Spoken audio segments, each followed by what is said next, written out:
سرگٹا کر میں شریک شہدا ہوتا ہوں آج میں تیری امانت سے ادا ہوتا ہوں قاسم میرا باقی ہے ناک بر باقی علمدار سلامت ہے آج ہے نہ بھتیجے نہ برادر باقی سر میرا باقی ہے اور اصغر باقی سر میرا باقی ہے اور اصغر باقی اصغر ہو میرا سر بھی جدا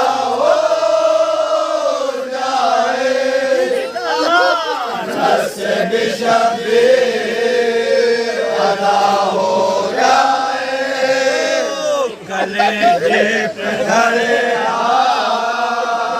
قرآن ہے اکبر وہ عباس دلاور حسن کا دلبر ایک پیارے کو قربان کیا گن گن کر امانت میں خیانت نہ ڈرائے دعوت امانت میں خیانت نہ ڈرائے دعوت خون دولت جو تھی مجھ خاک نشی کو سونپی وہ امانت تیرے بندے نے زمین کو سونپی جب ہوئی زور ڈرا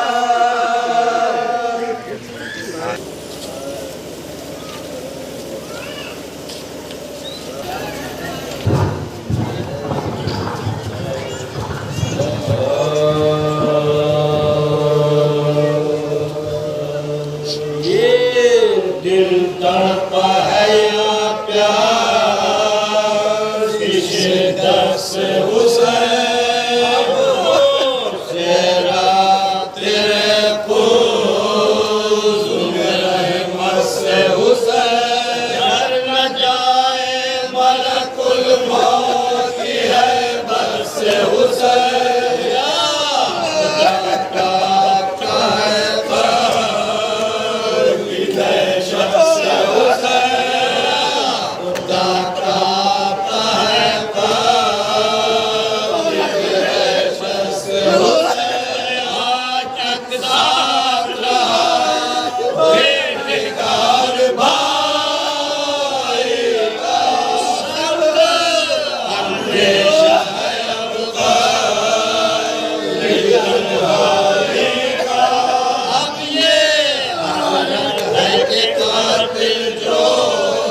حسین سلطان عرب سید بیجا حسین یا شاہ حسین. امام مظلوم کی تربت کی اس علامتی سفر میں شریک ہونے کے لیے آپ آئے ہیں، اور یہ بات جاننا بہت ضروری ہے کہ آخر وہ کیا وجہ تھی جن کی بنیاد پر امام مظلوم کو اپنا وطن مدینہ چھوڑ کر مکے سے ہوتے ہوئے کربلا تک پہنچنا پڑا. سن 60 ہجری انسانی تاریخ کا وہ بدترین دور تھا جب وحشتوں کے صحاب اندر صحاب عمدے چڑھے آ رہے تھے، چار طرف دیوانگی کے رقص ہو رہے تھے، اسلامی شریعت کے قوانین کسی رقاصہ کے پازیب کی جھنکار میں گم ہو رہی تھی. یزید تخت سلطنت پر بیٹھا ہوا تھا اور حسین سے بیعت کا سوال کر رہا تھا.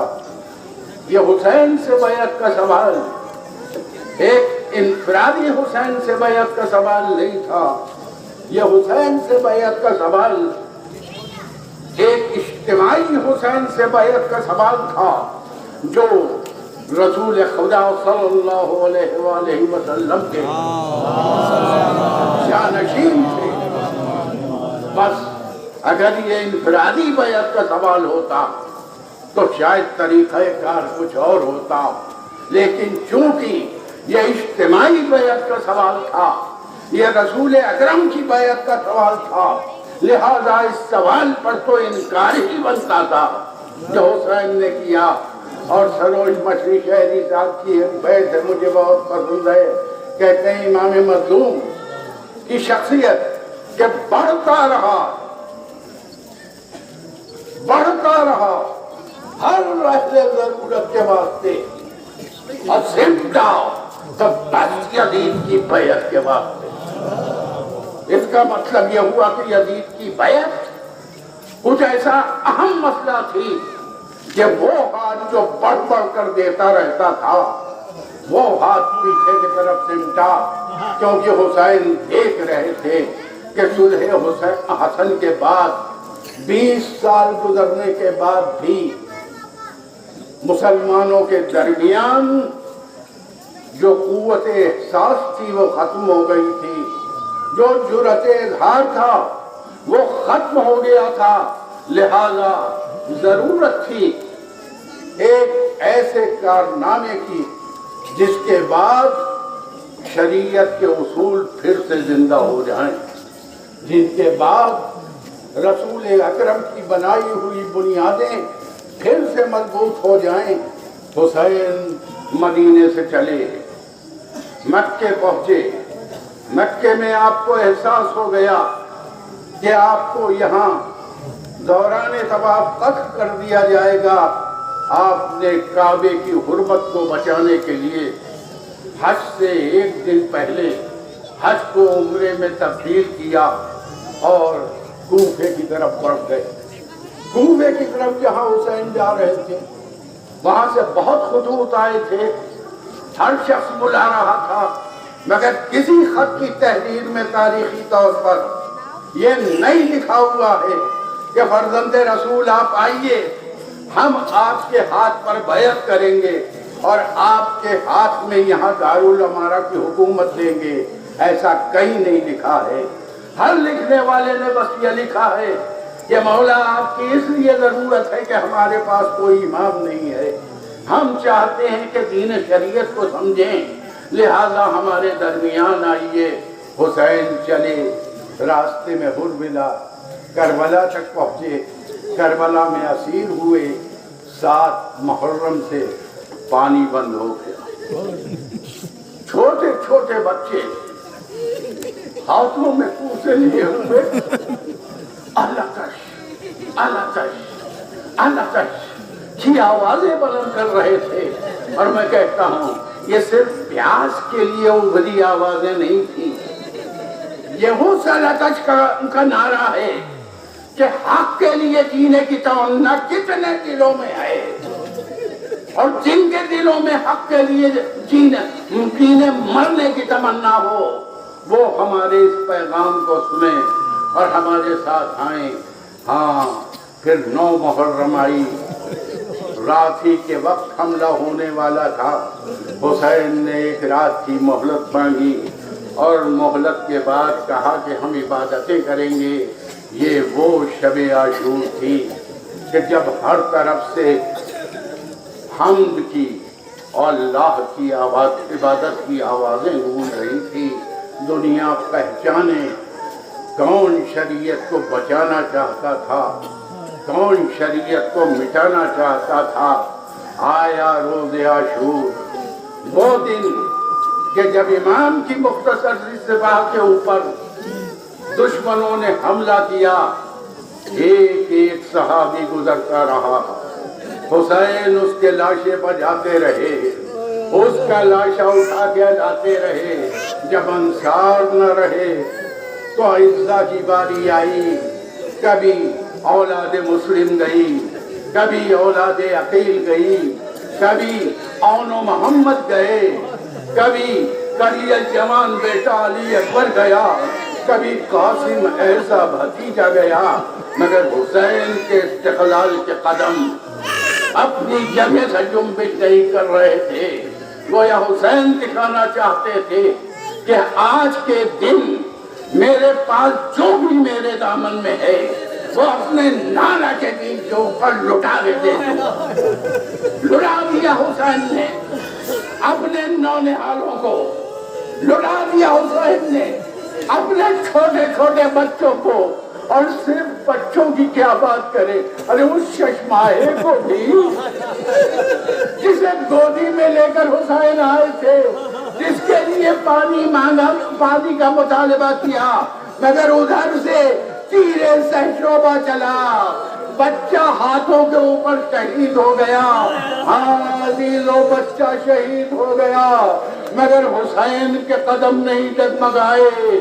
اور اس کے بعد پھر وہ وقت آ گیا کہ خود امام مظلوم آخری جہاد کے لیے نکلے، ایک ایک بیوی کو سلام کیا، ام کلثوم تم کو حسین کا سلام، زینب تم کو حسین کا سلام، ام فروا تم کو حسین کا سلام، اے میرے ماں کی کنیز فضہ، حسین کا تم پر سلام۔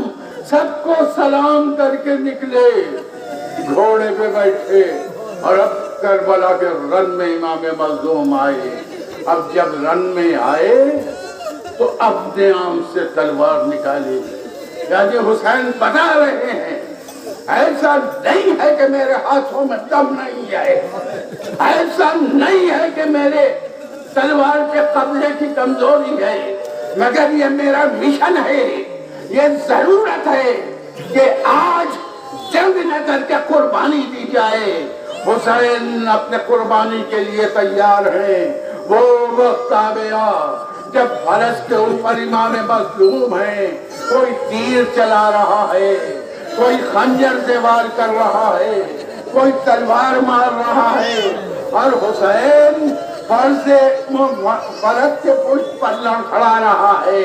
بس یہی موقع تھا جب زینب پلنگی پہ پہنچی، ایک بار دیکھا، آواز دیا کسی نے، صاحب تو دیکھ رہا ہے اور میرا ماجایا قتل کیا جا رہا ہے۔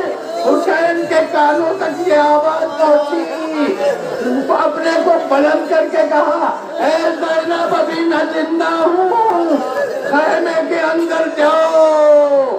زینب خیمے کے اندر گئی، سورج سوانے پہ آیا، سیاہ آندیاں اٹھنے لگی، اور اس کے بعد حسین ڈگمگا کے زینے فرش سے سرزمین ماریہ کی طرف آئے۔ ہاں یہ وہ موقع ہے جب فرش یہ کہہ رہا ہے، حسین اب میری پشت پر نہیں ہے، عرض ماریا کہہ رہی ہے حسین مجھ تک نہیں آئے، تو پھر حسین ہے کہاں؟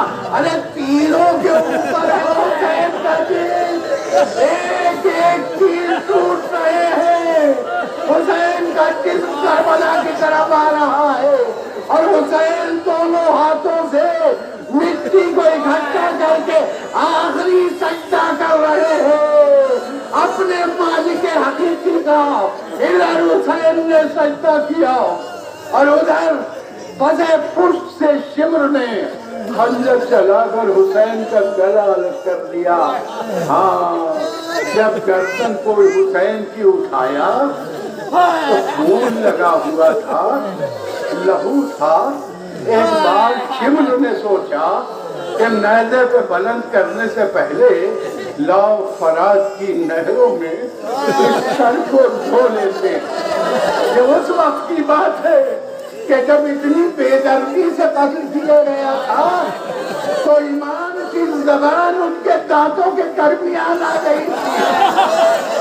ادھر شمر نے امام کے سر کو فرات میں ڈالا، ادھر پانی سے مسوا، ادھر امام نے اپنی زبان اندر کر لی، ہونٹوں کو کس لیا تو اپنی پیاری بیٹی سکینہ سے کہا بی بی تم تک پانی نہیں پہنچے گا، تم میرے ہونٹوں تک بھی پانی نہیں پہنچے گا، میری بہنیں پیاسی رہیں گی تو میں بھی پیاسا رہوں گا۔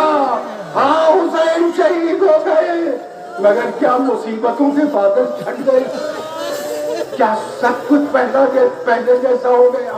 نہیں، گھوڑوں کے ہلانے کی آواز آ رہی ہے، گھوڑوں کے ٹاپوں کی آواز سنائی دے رہی ہے، اور سپاہیوں کے ہاتھ میں اب نیزے اور تیر کمان تو نہیں ہے مگر مشعلیں ہیں جو چل رہی ہیں۔ کیا کرنا چاہتے ہیں یہ؟ ارے یہ خیام حسینی میں آگ لگا دینا چاہتے ہیں۔ آگ آگ آگ خیام حسینی کا مقدر بن گئی۔ ہاں، ہر طرف شعلے اٹھنے لگے۔ جب شعلے اٹھنے لگے زینب ایک ایک بیوی کو باہر نکال رہی ہے، ایک ایک بچے کو باہر نکال رہی ہے، اور یہاں تک جب سب کو نکال لیا تو اپنے بیمار بھتیجے کے خیمے میں گئی۔ امام زین العابدین گشت میں ہے، علی کی بیٹی نے اس بیمار امام کو اپنے پشت اور اپنے کاندھے پر لادا اور اسے لے کر کربلا میں آ گئی باہر اور سرزمین پر لٹا دیا۔ ہاں، یہ زینب ہے، یہ حسین کی بہن ہے۔ اور اس کے بعد وہ 11 محرم کا دن آیا کہ جب کمران لوگوں کو رسم بستہ کر کے لے کے چلے اور چلنا چاہتے ہیں تو اس وقت ہمارے وطن میں ایک شعر پڑھا جاتا ہے ذکر میں، اور وہ شعر وہی ہے، سر پر رہنا پا پر رہنا روح پلٹتے کربلا ام کلثوم و حسینہ زینب و زین العبا۔ کیا مطلب ہوا؟ سروں پر رضا نہیں ہے، پیروں میں پہننے کے لیے جوتیاں نہیں ہیں، مگر چہرہ دشت کربلا کی طرف ہے۔ ارے کدھر لے جائے جا رہے تھے یہ لوگ؟ کوفے کی طرف نہ، عام طور پر جدھر جاتا ہے کارواں میں سفر لوگوں کا چہرہ اس طرف ہوتا ہے، لیکن یہ عجیب بات ہے، شاعر کہتا روح بدشت کربلا، ارے سب کے چہرے کربلا کے طرف، کیونکہ سب کو احساس ہے فاطمہ کا ماں جایا بے گور و کفن سرزمین کربلا پر پڑا ہوا ہے۔ ہاں، اسی لیے یہ تربت کا جلوس اس بات کو ثابت کرتا ہے کہ وہ کھٹک، وہ جو فاطمہ کے دل میں وہی ہوگی کہ میرے بیٹے کا لاشا بے گورو کفن پڑا ہوا ہے. اس خلج کو ہمارے بزرگوں نے سمجھا اور اسی لیے حسین کے ایک جنازے کی تمثیلی شکل ہم عاشور کے بعد بنا کر نکالتے ہیں تاکہ اس کو کاندھا دیتے ہوئے جوان یہ سمجھ سکیں جب بھی وقت آئے گا ہم ایک اور کربلا بنا دیں گے. جب بھی وقت آئے گا ہم جرأت اظہار میں پیچھے نہیں ہٹیں گے. ہم کسی صورت بھی قوت احساس کو مرنے نہیں دیں گے. وہ سن 61 ہجری کی کربلا ہو, وہ آج کا زمانہ ہو, جب کبھی بھی ظلم سر اٹھائے گا, جب بھی جبر و استبداد ایک بار کروٹ لینے کی کوشش کرے گا, تو اس وقت وہ تمام چاہنے والے جو امام کے ماننے والے ہیں, جو اسلام ایمان کو تسلیم کرنے والے ہیں, وہ اپنے کاندھوں پر اس تربت کو اٹھائیں گے. ہاں, آج ہم اس کربلا تک نہیں جا پائیں گے جہاں ہم حسین کو دفن کیا کرتے تھے, مگر پھر بھی ہم کو جہاں بھی جو بھی موقع ملے گا تو ہم حسین کے جنازے کو اپنے کاندھوں پر اٹھائیں گے, اور نہ صرف اٹھائیں گے بلکہ اس کو لے کر اس مقام تک جائیں گے. اور یہ ہزاروں آنکھیں, یہ ہزاروں لوگوں کا گریہ گویا اپنے شہزادے سے کہہ رہا ہے, آپ ہمارے دماغ پر مسلط ہو, آپ ہمارے دل پر مسلط ہو, ہمارا آخری سلام قبول فرمائے.